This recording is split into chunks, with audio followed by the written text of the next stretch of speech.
She judged a customer by her coat, until that customer turned out to be Michelle Obama and taught her the real meaning of class. Victoria Lancaster stood imperiously in the center of Maison Dorée, the most exclusive boutique on Fifth Avenue. At 45, she had perfected the art of determining a customer's worth with a single glance. Her immaculate bob haircut and designer suit conveyed the message she wanted everyone to understand. She was the gatekeeper of luxury, and not everyone was welcome through these doors. Before we go any further, comment where in the world you are watching from, and make sure to subscribe because tomorrow's story is one you don't want to miss. The boutique itself was a testament to opulence. Crystal chandeliers cast a warm glow over glass display cases filled with handbags that cost more than most people's monthly rent. The plush ivory carpet had been imported from France, and the walls were adorned with original artwork. This was not a place for browsing. This was a temple of prestige. Victoria watched as her two assistants, Melanie and Cassandra, arranged a new display of silk scarves. She had trained them well. They understood that their job wasn't just to sell merchandise, but to uphold the exclusivity that made Maison Dorée famous among the elite. When the bell above the door chimed softly, Victoria turned to assess the newcomer. A woman in a simple black coat and large sunglasses entered quietly. Her hair was pulled back in a neat bun, and she wore minimal makeup. Victoria's eyes narrowed as she watched the woman begin to browse through a rack of designer dresses. Notice how some people just wander in without any understanding of what they're looking at, Victoria whispered to Melanie. That coat is at least 3 seasons old. Melanie nodded obediently, mirroring Victoria's dismissive expression. The woman, Michelle, moved through the boutique with quiet confidence, occasionally stopping to feel the fabric of a blouse or examine the stitching of a jacket. When she checked the price tag on an evening gown, Victoria's lips curled into a smirk. "Melanie, please watch our browser," Victoria instructed loudly enough for Michelle to hear. "Some people mistake us for a department store." Michelle glanced up briefly but continued examining the merchandise without comment. After selecting several items, she approached Cassandra and asked politely about trying them on. Victoria intercepted immediately. "I'm afraid those pieces are reserved for our private collection," she lied smoothly. "They're not actually for sale to the general public." Michelle removed her sunglasses, revealing eyes that reflected both dignity and determination. "I don't believe that's accurate," she said calmly. "The tags indicate they're available for purchase." Victoria's smile tightened. She wasn't accustomed to being challenged, especially not by someone she had already deemed unworthy of the boutique's attention. "Perhaps you'd be more comfortable at Nordstrom?" she suggested with artificial sweetness. "They have some lovely—" She paused deliberately. "Affordable options." By now, other customers had begun to notice the exchange. 2 women browsing handbags paused to watch, while a regular client receiving personalized attention looked uncomfortable. "I'd like to speak with the owner," Michelle requested, maintaining her composure despite Victoria's increasingly obvious disdain. "Mr. Devereaux only meets with our established clientele," Victoria replied. "And we're quite selective about who joins that circle." Victoria sensed the audience watching and decided to make an example. This would reinforce to everyone the exclusivity that Maison Dorée represented. "I need to ask you to leave," she announced, her voice carrying across the boutique. "We reserve the right to refuse service, and frankly, this collection is beyond your reach." Michelle replaced her sunglasses and nodded slowly. "I understand. Thank you for your time." As she turned to leave, her coat brushed against a display table, sending an expensive crocodile handbag tumbling to the floor. Victoria gasped dramatically. "That's a $15,000 Devereaux original. Please exit immediately before you damage anything else." Michelle apologized quietly and left the boutique as Victoria supervised Cassandra's careful repositioning of the handbag, making a show of inspecting it for damage. "That's why we need to maintain standards," Victoria announced to her staff, loud enough for remaining customers to hear. Not everyone belongs in Maison Dorée. The following morning, Victoria arrived at the boutique to find an unusual number of employees gathered in the back office. Thomas, her assistant manager, looked ashen. "What's happening?" Victoria demanded. "Why isn't anyone on the floor preparing for opening?" "Mr. Devereaux called an emergency meeting," Thomas replied, his voice strained. "He's on his way from Paris. He should be here within the hour." Victoria felt a flicker of unease. Alexandre Devereaux, the founder and owner of the global luxury brand, rarely visited the New York location, preferring to manage his empire from France. His sudden appearance could only indicate something significant had occurred. "Did he say what this is about?" she asked, trying to maintain her authoritative tone. Thomas shook his head. "Just that everyone needs to be present." Victoria spent the next 45 minutes ensuring the boutique was immaculate, snapping at staff for the smallest imperfections. When a sleek black car pulled up outside, everyone stood at attention. Alexandre Devereaux entered, his usual elegant demeanor replaced by barely contained anger. Behind him walked his head of security and his executive assistant, both wearing expressions of extreme discomfort. "Victoria," Devereaux said coldly, "my office. Now." Once inside the private office at the back of the boutique, Devereaux didn't bother sitting down. "Would you care to explain why Michelle Obama was humiliated in my boutique yesterday?" Victoria's stomach dropped as the words registered. "Michelle Obama?" "Yes, the former First Lady of the United States," Devereaux confirmed, through gritted teeth, "who happens to be a personal friend and was here selecting items for a charity auction supporting education for underprivileged girls, a cause my company proudly supports." Victoria felt the blood drain from her face. I didn't recognize her." "That's precisely the problem," Devereaux interrupted. "You didn't recognize her humanity? Whether she was Michelle Obama or anyone else, your behavior was inexcusable. We've received calls from 3 major fashion magazines and 7 influential clients who witnessed your disgraceful conduct." Victoria started to protest, but Devereaux raised his hand to silence her. "I've reviewed the security footage," he continued. "You lied about merchandise availability, made disparaging comments about her appearance, and publicly humiliated a woman who was simply trying to make a purchase. This is not the first complaint we've received about your treatment of customers you deem unworthy. But our exclusivity," Victoria began, "is not based on prejudice," Devereaux cut in sharply. "Maison Dorée stands for exceptional craftsmanship and artistry, not elitism and discrimination. You're fired, effective immediately. Security will escort you to collect your belongings."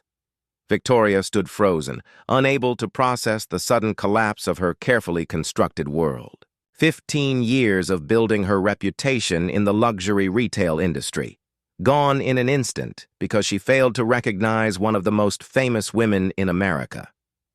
As security waited by the door, Devereaux added a final thought. "The true meaning of luxury, Victoria, is not in excluding people.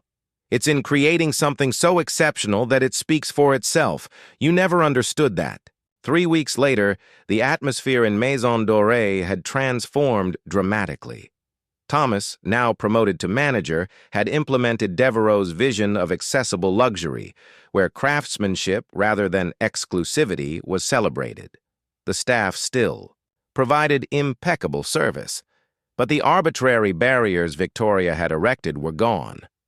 The employees gathered for their morning meeting when Thomas made an announcement that sent a ripple of excitement through the group.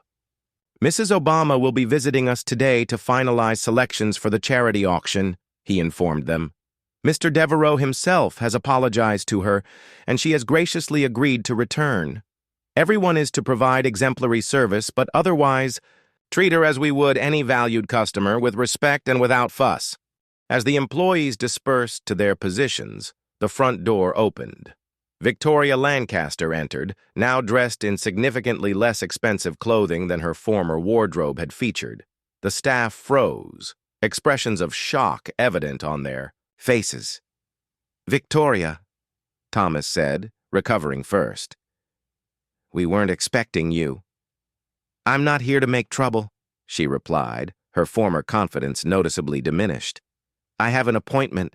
Before Thomas could respond, the door opened again and Michelle Obama entered, this time accompanied by a small security detail who remained discreetly in the background. She was dressed elegantly in a tailored pantsuit, projecting the same grace and dignity that had characterized her years in the White House. The staff watched in stunned silence as Michelle approached Victoria directly. "Mrs. Lancaster," Michelle said with a warm smile, "thank you for agreeing to meet me." Victoria's eyes widened in confusion. "You requested this meeting?" Michelle nodded.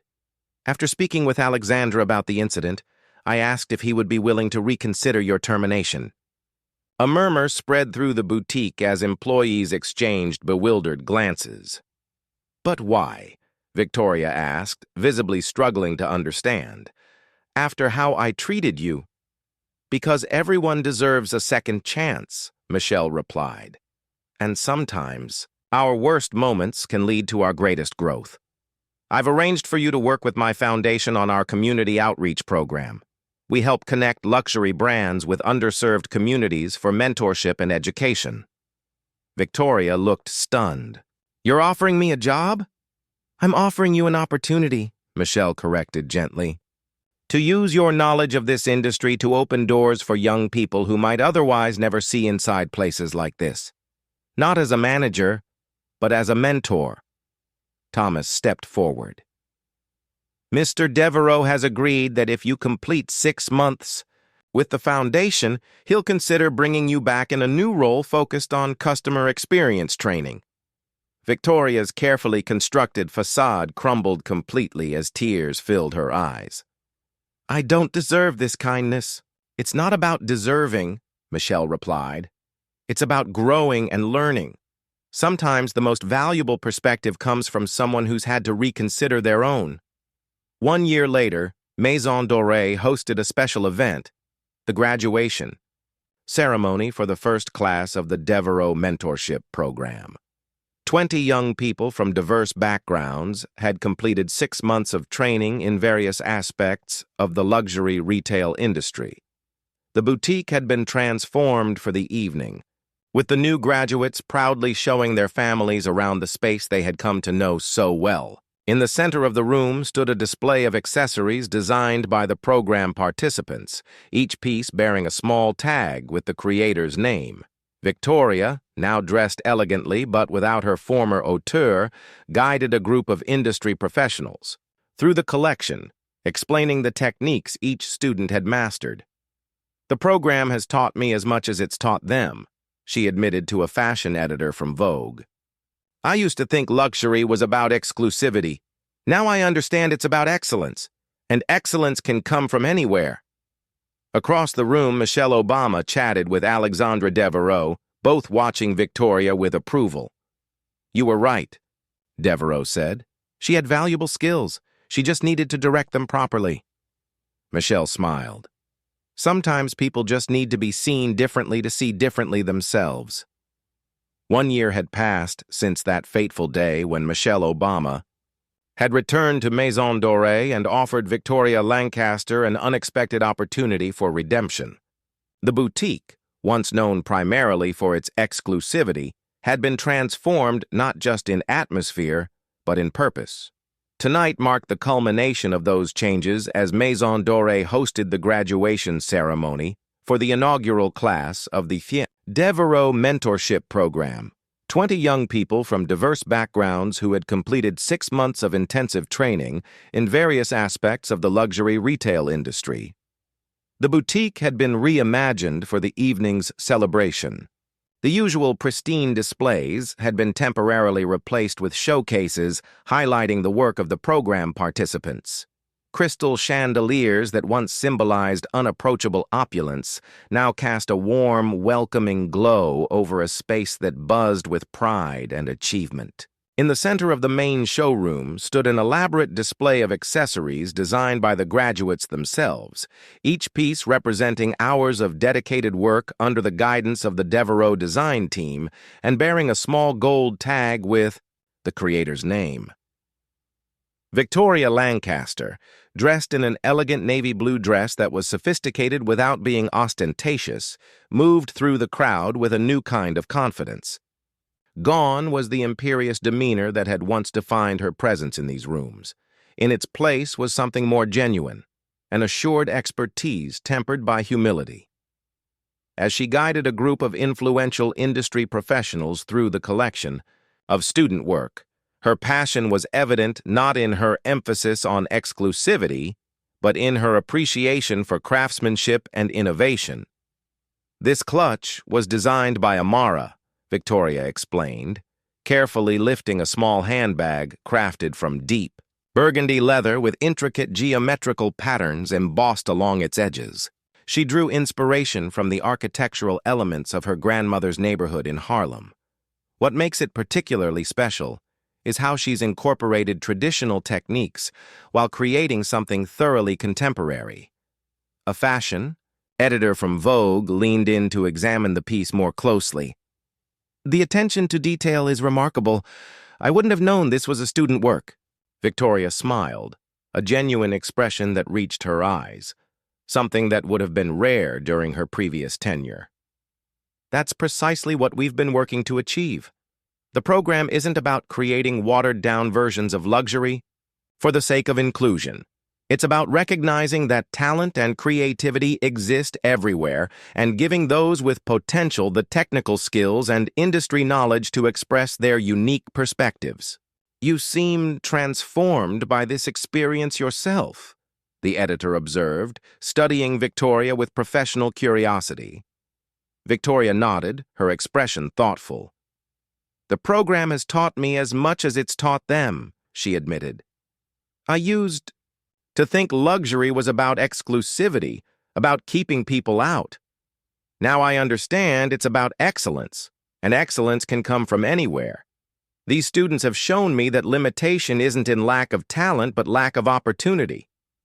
Across the room, Michelle Obama engaged in conversation with Alexandra Devereaux. The former First Lady was resplendent in a structured cream pantsuit that embodied the perfect balance of power and elegance. Devereaux, the silver-haired founder of the global luxury brand, listened intently as Michelle spoke, occasionally glancing toward Victoria with evident approval. "When I suggested Victoria for the foundation position, you were skeptical," Michelle reminded him with a gentle smile. "You thought her attitude was too deeply ingrained to change." Devereaux nodded, his French accent becoming more pronounced as he reflected. "I believed her skills were valuable, but her perspective was irreparably flawed. I have rarely been so pleased to be proven wrong. She has exceeded every expectation we set for the program." "Sometimes people just need to be seen differently to see differently themselves," Michelle observed. Victoria had spent her career learning to judge and exclude. She merely needed the opportunity to redirect those observational skills toward identifying potential instead of finding fault. Devereaux raised his champagne flute in a small toast. "To second chances, then." "And to growth," Michelle added, touching her glass to his. Near the entrance, a young woman in a vibrant blue dress greeted arriving guests with poised confidence. Zara Williams had entered the program with raw talent but little confidence, having grown up in a housing development in the South Bronx where luxury retail seemed as distant as another planet. Victoria had recognized something in the young woman's sketches, a distinctive viewpoint that combined street aesthetics with classical influences, and had personally mentored her throughout the program. Now, Zara's collection of leather goods represented the most commercially promising work in the student showcase. As Victoria concluded her tour with the industry professionals, she caught Zara's eye across the room and gave her an encouraging nod. The young woman straightened her shoulders almost imperceptibly in response, embodying the quiet dignity Victoria had once mistaken for something that could only be purchased rather than cultivated. The evening's formal program began with Thomas, now the permanent manager of Maison Doré, welcoming the gathered crowd of fashion industry leaders, media representatives, proud family members, and Devereaux executives from around the world.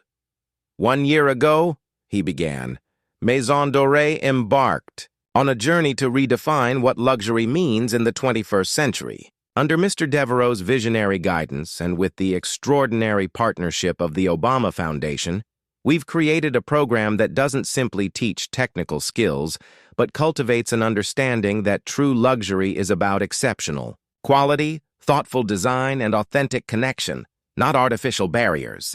Thomas gestured toward the student designs displayed throughout the boutique. The work you see tonight represents the future of our industry, one where excellence remains the standard, but the doors to achieving that excellence are opened wider than ever before. Victoria watched from the side of the room, feeling a complex mixture of emotions. A year ago, she would have been the one making this speech, emphasizing Maison Doré's exclusivity rather than its excellence. She would have seen herself as protecting a sacred tradition rather than stifling its evolution. The journey from that perspective to her current understanding had been challenging, humbling, and ultimately transformative. The first 3 months, working with the Obama Foundation had been particularly difficult. Victoria had encountered resistance from both colleagues who remembered her former attitude and from program participants who initially distrusted her intentions. She had persevered through uncomfortable conversations, confronted her own biases, and gradually earned the respect of those around her through consistent action rather than assertion of authority. As Alexandra Devereaux took the podium, Victoria felt a flutter of nervousness. Tonight would determine whether her transformation was enough to earn her way back into the company that had once defined her identity.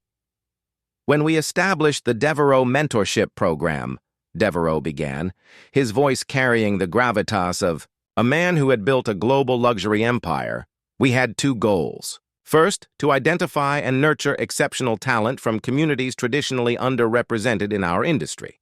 Second, to evolve our company's understanding of what true luxury means in a changing world. He paused, surveying the room. Both goals have been achieved beyond our expectations, and tonight we celebrate not just the accomplishments of our first graduating class, but the beginning of a new chapter for Maison Doré and the entire Devereaux brand. Victoria held her breath as Devereaux continued. It gives me great pleasure to announce that 3 of our graduates will be offered apprenticeships with the Devereaux design team, with the potential for permanent positions upon completion. Devereaux paused for effect. Zara Williams, Marcus. Chen and Darius Washington, please join me at the podium. The crowd erupted in applause as the 3 students made their way forward, each showing a different expression of stunned joy. Victoria felt tears spring to her eyes as she watched Zara walk confidently to the front of the room. The young woman, who had once been too intimidated to speak in group critiques, now stood tall as she shook Devereaux's hand and accepted her certificate. Additionally, Devereaux continued once the applause had subsided, I am pleased to announce the creation of a permanent position within the Devereaux organization, Director of Talent Development and Community Engagement. This role will oversee the continuation of the mentorship program and its expansion to our locations in Paris, Milan, and Tokyo. Victoria felt her heart pounding as Devereaux's gaze found her in the crowd. Victoria Lancaster, after demonstrating extraordinary growth and commitment to our new vision, will assume this position effective immediately. The applause that followed was polite but restrained, a reflection of the complicated legacy Victoria had created during her previous tenure. She made her way to the podium on legs that felt suddenly unsteady, overwhelmed by the realization that her journey had come full circle. As the formal program concluded and guests began to mingle once more, Victoria found herself momentarily alone near the refreshment table. She took a deep breath, still processing the significance of the evening's announcements. "Congratulations," came a warm voice beside her. Victoria turned to find Michelle Obama standing there, a genuine smile lighting her elegant features.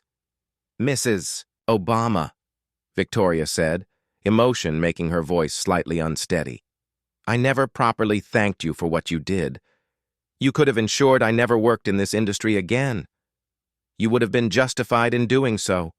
Instead, you changed my life by returning that day and offering me a chance I absolutely didn't deserve." Michelle considered this thoughtfully before responding. "Deserving is an interesting concept," she said. "I found that most of us at different points in our lives receive both more and less than we deserve. The question is what we do with whatever opportunities come our way." She placed a hand gently on Victoria's arm. "We all face moments when we're judged by assumptions rather than our character.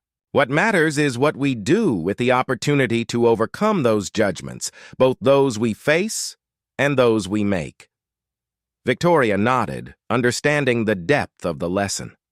She thought about how she had once judged people instantly based on their appearance, accent, or address, missing the true measure of their character and potential. The realization of what she might have contributed to the world had she recognized this truth earlier was sobering. "The students' work is extraordinary," Michelle continued, gesturing toward the displays. "Particularly Zara's collection. You mentored her personally, didn't you?" "Yes," Victoria acknowledged. "Though in many ways she taught me more than I taught her. She helped me understand that resilience and creativity often flourish most powerfully in challenging circumstances. My privilege hadn't given me those qualities. If anything, it had insulated me from developing them." Michelle nodded in understanding. "That's the beauty of genuine mentorship. It transforms both participants. Speaking of transformation," she added with a smile that held a hint of mischief, "I believe I'm finally ready to purchase that blouse I was looking at last year." Victoria laughed genuinely, a sound that would have been unimaginable in the old boutique. "I think we can arrange that, Mrs. Obama, and this time I promise excellent service." As they walked together toward the women's collection, Victoria reflected on the extraordinary journey of the past year. The humiliation of that initial encounter had led to the most profound growth of her life. She had lost the identity she had carefully constructed over 15 years, but gained something far more valuable, an authentic understanding of both herself and the true meaning of the industry she loved. Around them, the boutique buzzed with conversation as students proudly showed their work to industry professionals, family members beamed with pride, and Devereaux executives discussed expansion plans for the mentorship program. The transformation of both Victoria and Maison Doré had become a powerful story within the fashion industry, proof that excellence and inclusivity could not just coexist, but actually strengthen each other. Later that evening, as the event wound down, Victoria found herself standing beside Zara as they watched the cleaning crew begin to restore the boutique to its usual arrangement. "What does it feel like?" Zara asked quietly.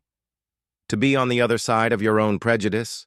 The question might have seemed impertinent a year ago, but Victoria recognized it now as the honest inquiry it was.